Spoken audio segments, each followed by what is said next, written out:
বন্ধুরা স্বাগতম আমাদের আজকের বিজ্ঞানভিত্তিক তথ্যচিত্রে। আজ আমরা জানব চুম্বক কেন লোহাকে টানে কিন্তু সোনা বা রূপাকে টানে না। এই প্রশ্নটা অনেকের মাথায় ঘোরে।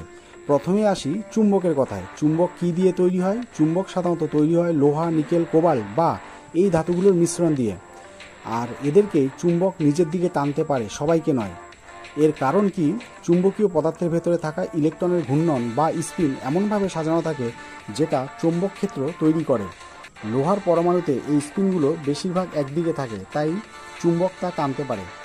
আচ্ছা, এবার আসা যাক সোনার কথায়। সোনা খুব দামি ধাতু হলো এটা চুম্বকীয় নয়, কারণ এর পরমাণুগুলোর ইলেকট্রনের স্পিন বা ঘূর্ণন একদিকে থাকে না, বরং এরা এলোমেলোভাবে ছড়ানো থাকে। ফলে সোনা কোনো চৌম্বক ক্ষেত্র তৈরি করে না এবং চুম্বকও সোনাকে টানতে পারে না। একটা সহজ উদাহরণ দিলে বিষয়টা পরিষ্কার হবে। আপনি ইলেকট্রনের স্পিন কল্পনা করতে পারেন অনেকগুলো ঘড়ির কাঁটার মতো। ঘড়ির কাঁটাগুলো যদি সবসময় একদিকে ঘোরে, ধরা যাক সবগুলো কাঁটা ডান দিকে ঘুরছে, তাহলে এরা একসাথে কাজ করছে, একটা শক্তি তৈরি হচ্ছে, এটাই চৌম্বক ক্ষেত্র।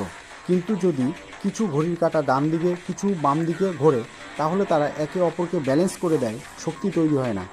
আচ্ছা, আরেকটা উদাহরণ দিলে বিষয়টি পরিষ্কার হবে। ভাবুন, অনেকগুলো নদীর স্রোত যদি একসাথে একই দিকে বয়ে চলে, তাহলে খুব বড় এক শক্তিশালী ধারা তৈরি হয়, যা দিয়ে বিদ্যুৎও উৎপন্ন করা যায়। কিন্তু যদি স্রোতগুলো একে অন্যের বিপরীতে যায়, কেউ ডানে কেউ বামে, তাহলে সেই শক্তি একে অপরকে ঠেকিয়ে দেয় বা বাধা দেয় বা ব্যালেন্সে সমতা আনে, আর কোনো বিদ্যুৎ বা শক্তি তৈরি হয় না।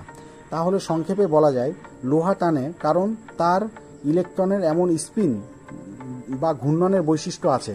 সোনা টানে না কারণ তার ভেতরে চৌম্বক শক্তি তৈরি হয় না। এই ধরনের আরও তথ্যপূর্ণ ও মজার ভিডিও পেতে সাবস্ক্রাইব করুন আমাদের চ্যানেল। ধন্যবাদ সবাইকে, দেখা হবে পরের ভিডিওতে।